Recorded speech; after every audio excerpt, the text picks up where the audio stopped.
আপনাদের সবাইকে স্বাগত জানাই জার্নাল পর্যালোচনায়, সঙ্গে আছি সৈয়দ ইশতিয়াক রেজা। আপনারা নিশ্চয়ই সম্প্রতি খেয়াল করেছেন যে আমরা সকলেই খেয়াল করছি যে হঠাৎ করেই রাজনীতির ময়দানে বিরোধী দল রাজপথে নামার হুমকি দিয়েছে এবং রাজপথে নেমেছেও বলা যায়। বেশ কিছু অধ্যাদেশ বাতিলের প্রতিবাদে তারা সংসদের বাইরেও প্রতিবাদ অব্যাহত রাখার কথা বলছে। এবং এর মধ্যেই এনসিপির প্রধান নেতা নাহিদ ইসলাম ডক্টর ইউনূসকে মাঠে নামার আহ্বান জানিয়েছেন। বলতে গেলে বাংলাদেশের সাম্প্রতিক রাজনৈতিক প্রেক্ষাপটে এটি একটি অদ্ভুত এবং তাৎপর্যপূর্ণ টানাপোড়েন আমরা দেখতে পাচ্ছি। একদিকে শান্তিতে নোবেলজয়ী অর্থনীতিবিদ ডক্টর মোহাম্মদ ইউনূস, অন্যদিকে গণ অভ্যুত্থানের প্রধান নেতা নাহিদ ইসলাম। যে সম্পর্ক একসময় ছিল পারস্পরিক আস্থা, কৃতজ্ঞতা এবং রাজনৈতিক প্রতিশ্রুতির, সেটি আজ যেন প্রশ্নবিদ্ধ এবং বলতে গেলে কিছুটা সংঘাতমুখী। 2024 সালের 5 আগস্টের রাজনৈতিক পট পরিবর্তনের পর 8 আগস্ট অন্তর্বর্তী সরকার প্রধান হিসেবে দায়িত্ব নিয়েছিলেন ডক্টর মোহাম্মদ ইউনূস। তিনি তখন বলেছিলেন, ছাত্ররাই আমার নিয়োগকর্তা। এই একটি বাক্যই তাকে ছাত্র সমাজের কাছে শুধু নেতা নয়, বরং তাদের আন্দোলনের প্রতীকী প্রতিনিধি হয়ে উঠতে সাহায্য করে। কিন্তু রাজনীতির বাস্তবতা যে প্রতীকী ভাষার চাইতেও কঠিন, তা যেন ক্রমেই এখন স্পষ্ট হয়ে উঠছে। নাহিদ ইসলামের সাম্প্রতিক বক্তব্য সেই বাস্তবতার নির্মম প্রতিফলন। তিনি সরাসরি অভিযোগ তুলেছেন ডক্টর ইউনূস এবং তার সহকর্মীরা নাকি ইলেকশন ইঞ্জিনিয়ারিং করে ক্ষমতা বাংলাদেশ জাতীয়তাবাদী দল বিএনপির হাতে তুলে দিয়েছে।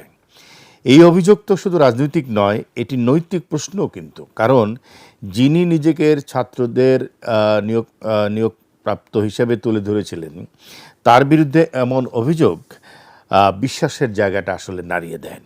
ডক্টর ইউনূস কি সত্যিই কোনো এরকম নীল নকশা বাস্তবায়ন করেছেন, নাকি পরিস্থিতির চাপে তিনি একটি গ্রহণযোগ্য সমাধান খুঁজেছেন? এই প্রশ্নের উত্তর বলতে গেলে এখনও অমীমাংসিত। তবে যা স্পষ্ট তা হলো তার নীরবতা। মানবাধিকার কমিশন সংস্কার বা গুমবিরোধী আইনের মতন গুরুত্বপূর্ণ অধ্যাদেশ বাতিলের মুখে তবু তিনি কোনো কথা বলছেন না, যার কারণেই এরকম একটি প্রতিক্রিয়া দেখিয়েছেন নাহিদ ইসলাম। এই নীরবতা কি কোনো কৌশল কিনা, ক্লান্তি নাকি দায় এড়ানোর চেষ্টা, এই নিয়েও কিন্তু একটা প্রশ্ন উঠতে শুরু করেছে। অন্যদিকে নাহিদ ইসলামের প্রশ্ন অবস্থানটাও সরল বলা যাবে না। তিনি এখন শুধু তো ছাত্রনেতা নন, তিনি উপদেষ্টা ছিলেন এবং বর্তমানে এমপি নির্বাচিত হয়ে বড় রাজনৈতিক বাস্তবতার অংশ, এবং সেখানে ক্ষমতা আছে, জোট আছে, ভবিষ্যৎ নির্বাচন আছে, বহু কিছু আছে। এবং তিনি বিরোধী দলের চিফ হুইপ। তার বক্তব্য যেমন ক্ষোভ আছে, তেমনি নিজের রাজনৈতিক অবস্থানকে সুদৃঢ় করার প্রচেষ্টাও কিন্তু দৃশ্যমান আছে। সব মিলিয়ে এই দ্বন্দ্ব শুধু দুজন ব্যক্তির দ্বন্দ্ব নয়, এটি একটি বৃহত্তর প্রশ্নের প্রতিফলন। বিপ্লব পরবর্তী রাজনৈতিক আদর্শ আসলে কতটা টেকে? যারা পরিবর্তনের স্বপ্ন দেখায় তারা ক্ষমতার কতটা বলতে গেলে বদলাতে পারে?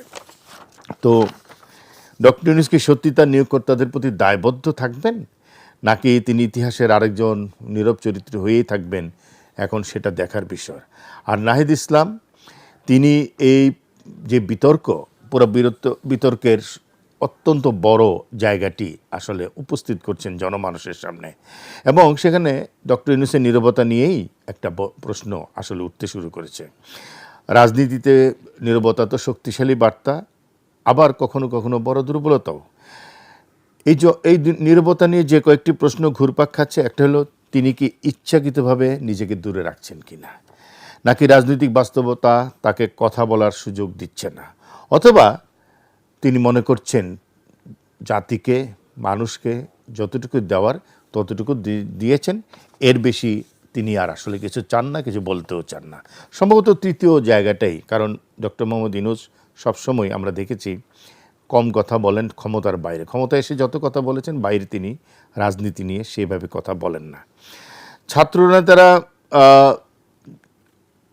যে স্বপ্ন দেখেছিলেন, সেই জায়গা থেকেই নাহিদ ইসলাম আসলে চ্যালেঞ্জটা ছুড়েছেন যে মাঠে নামতে হবে, জবাব দিতে হবে, এবং এক ধরনের নৈতিক চাপ তৈরি করার চেষ্টা তিনি করেছেন। আমাদের ছাত্রনেতারা 24-এর অভ্যুত্থানে স্বপ্ন দেখেছিলেন একটি বৈষম্যহীন সমাজ, সংস্কারমুখী সমাজ, ন্যায়ভিত্তিক রাষ্ট্র ব্যবস্থা যেন কায়েম হয়, সেরকম একটি চেষ্টা তাদের ছিল।